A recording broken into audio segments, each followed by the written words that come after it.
संतोष देशमुखांची ज्या पद्धतीने हत्या झालेली आहे, ज्या क्रूर पद्धतीने हत्या झालेली आहे आणि खऱ्या अर्थाने ही माणुसकीची हत्या आहे, ही कुठल्या जातीची हत्या नाही आहे। आणि म्हणून हा विषय महाराष्ट्रात पूर्वीसारखे अनेक विषयासारखं प्रलंबित राहायला नको आणि म्हणून आम्ही सर्व पक्षातले लोक मी विनंती केली राज्यपाल महोदयांना की आपण याच्यात लक्ष घालणं गरजेचं आहे म्हणून आपण आम्हाला वेळ द्यावा। अजून एक फरार आहे अजून, पण वाल्मिक कराडांना सुद्धा जे गुन्हे लावलेले आहेत त्या गुन्ह्यावरनं ते सहज बाहेर पडू शकतात। स्वतः मुख्यमंत्री महोदयांनी विधानसभेच्या पटलावर वाल्मिक कराड आणि ह्या सगळ्यांना एकत्र कनेक्टेड करून ते बोललेले आहेत आणि म्हणून वाल्मिक कराड सुद्धा खंडणीच्या आरोपावर त्याला हात घेतलेला आहे। त्यापेक्षा त्याला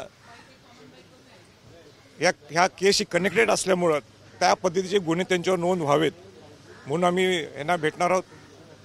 तिथं राज्यपालांना मला हे सुद्धा सांगायचं आहे की यांचा सगळ्यांचा मास्टर माइंड म्हणजे धनंजय मुंडे, सगळ्यांचे बॉस धनंजय मुंडेंना सुद्धा त्यांनी मंत्रिपदाचा राजीनामा द्यायला पाहिजे आहे। पूर्वीसुद्धा अंतुले जे असतील, आर आबा असतील, अशोकराव चव्हाण असतील, मनोहर जोशी साहेब असतील, या सगळ्यांनी सुद्धा लोकांचा आक्रोश पाहून राजीनामा दिला होता।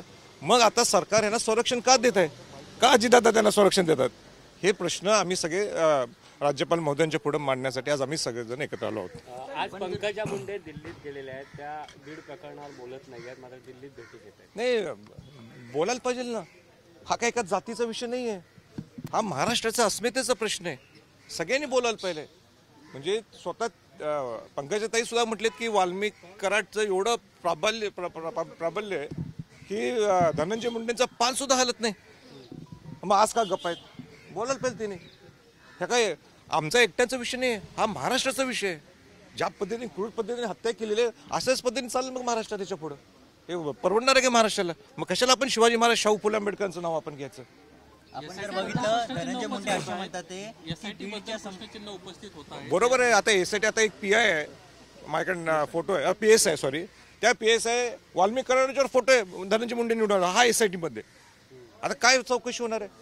तुम्ही चांगले अधिकारी द्या, जे डायरेक्ट IPS आहेत, कुमावत सारखे अधिकारी असतील, शहाजी उमाप सारखे अधिकारी असतील, असे तुम्ही अधिकारी द्या, मग काहीतरी न्याय मिळू शकतो। तुम्हाला जर खऱ्या अर्थाने फेअर ट्रायल द्यायचं असेल, जे मुख्यमंत्री बोलतात, तर त्या पद्धतीचे अधिकारी तिथे देणं गरजेचं आहे। धनंजय मुंडे असे म्हणतात की बीड हत्या प्रकरणामध्ये माझा काही संबंध नाही, मी राजीनामा करतो। धनंजय मुंडेंना एवढंच आज माझा प्रश्न आहे, हे जे कोण आहेत ना आत गेलेत, हे कोणाची माणसं आहेत?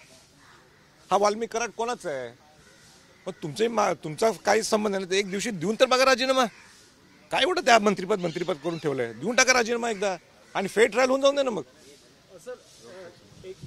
त्यांचे एवढे व्यावसायिक संबंध आहेत, त्यांचे व्यावसायिक संबंध आहेत। तिथं त्या वाल्मिक कराडला तर वटमुक्त्यार पत्र दिलेलं आहे। वटमुक्त्यार पत्र कोणाला दिलं जातं? जो विश्वास आहे। बरं, बाकी सगळं नंतर बोलू।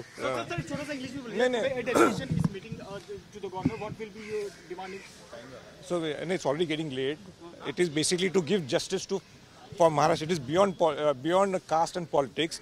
The way Santosh Deshmukh was brutally killed, and if he's not given proper justice, the entire Maharashtra will have such incidents happening. So we are pleading to the governor that he should intervene. Will you be asking resignation? Of course, that is one of our issues, one of our agenda in today's discussion, that Dhananjay Munde should give his resignation. Thank you, sir.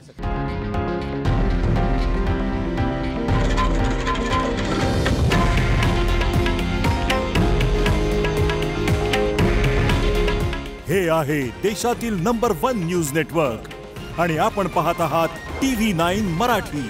काळजी तुमची, हित महाराष्ट्राचं।